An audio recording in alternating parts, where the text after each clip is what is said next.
महाभारत में कृतवर्मा, जिन्हें पितामह भीष्म ने अतिरथी के रूप में नियुक्त किया था, अश्वत्थामा और कृपाचार्य के अलावा कौरव पक्ष में से केवल वही एक योद्धा था जो युद्ध में जीवित बचा था। लेकिन इसका क्या कारण था जो महाभारत के इस धर्म युद्ध में पांचों पांडवों में से कोई भी कृतवर्मा को मार नहीं सका? आखिर क्या रहस्य था कृतवर्मा का युद्ध में जीवित बच जाने का? आइए आज जानते हैं इस महान शक्तिशाली योद्धा के बारे में, जो था तो श्री कृष्ण की नारायणी सेना का भाग, परंतु युद्ध उसने कौरव पक्ष की तरफ से लड़ा था।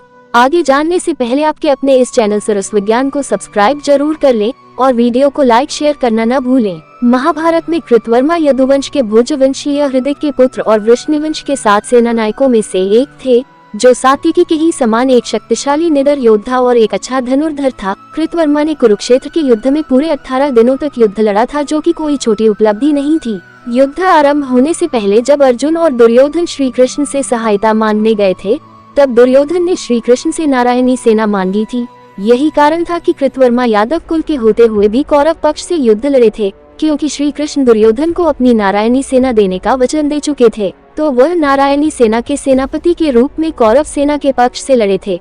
कुरुक्षेत्र के युद्ध से पहले जब श्री कृष्ण संधि का प्रस्ताव लेकर हस्तिनापुर गए थे, तब सात्यकी और कृतवर्मा भी उनके साथ ही थे, और जब दुर्योधन श्री कृष्ण को बंदी बनाने की सोच रहा था, तब वहां सात्यकी दुर्योधन की मंशा को भांप गए थे और दुर्योधन किसी प्रकार की उद्दंडता न कर बैठे, इसलिए सात्यकी ने रक्षा हेतु कृतवर्मा को सभा कक्ष के द्वार पर नियुक्त किया हुआ था। युद्ध के समय कृतवर्मा ने पांडव सेना को अनेकों बार परास्त किया था, जिसमें अर्जुन, अभिमन्यु और सात्यकी को छोड़कर लगभग पूरी सेना शामिल थी। युद्ध में कृतवर्मा ने युधिष्ठिर, भीम, शिखंडी, उत्तमौजा और धृष्टद्युम्न जैसे योद्धाओं को पराजित किया था, जिसमें से युद्ध के 14वें दिन 2 बार भीम को पराजित किया था। घटोत्कच के साथ भी कृतवर्मा का भीषण युद्ध हुआ था। जब घटोत्कच ने सेना के साथ मिलकर कृतवर्मा पर सामूहिक हमला किया, तब कृतवर्मा ने बड़ी संख्या में पांडवों की सेना का संहार किया था। हालांकि युद्ध में उसे पराजय भी मिली थी, जिसमें से धृष्टद्युम्न के साथ युद्ध में कृतवर्मा पराजित होकर मूर्छित भी हो गए थे। अभिमन्यु की मौत की निंदनीय घटना में कृतवर्मा भी शामिल थे। जब गुरु द्रोण ने अभिमन्यु को काबू करने का सुझाव दिया था, तब कर्ण ने अभिमन्यु का धनुष काट दिया था और कृपाचार्य ने अभिमन्यु के दोनों सारथियों को मार दिया था।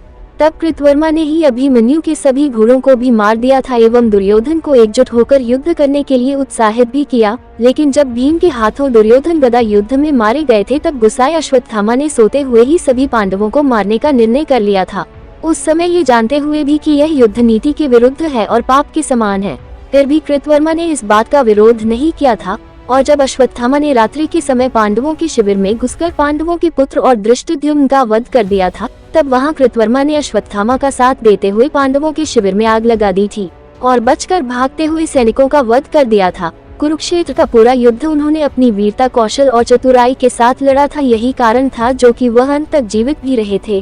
कुरुक्षेत्र के युद्ध की समाप्ति पर दुर्योधन की मृत्यु के बारे में धृतराष्ट्र को सूचित करके वह वापस अपने राज्य में लौट आए थे। कुरुक्षेत्र के युद्ध को 36 वर्ष बीत जाने के बाद श्री कृष्ण ये जान गए थे कि गांधारी का दिया हुआ श्राप अब सत्य होने वाला है, इसलिए श्री कृष्ण ने सभी यदुवंशियों को तीर्थ यात्रा में जाने के लिए कहा था। एक दिन जब सभी यादव प्रवाह तीर्थ पर गए हुए थे, तो वहाँ सभी ने बहुत अधिक मात्रा में मदिरा का सेवन किया और नशे में धुत हो चुके थे। तो उस समय सात्विकी ने वहां कृतवर्मा से कहा कि तेरे सिवाय ऐसा और कौन सा क्षत्रिय हो सकता है जो अपने ऊपर आघात न होते हुए भी अचेत पड़े हुए लोगों की हत्या कर सके। तब कृतवर्मा सात्विकी से बोले कि जब भूरिश्रवा की बांह कट गई थी और वह मृत्यु की इच्छा से भूमि पर बैठ गए थे, लेकिन तू तो वीर था, तो तूने निहत्थी अवस्था में उसकी क्रूरता पूर्वक हत्या क्यों की थी? इतना कहते ही सात्विकी ने तलवार से कृतवर्मा का सिर काट डाला था और इस तरह कृतवर्मा का अंत हुआ था।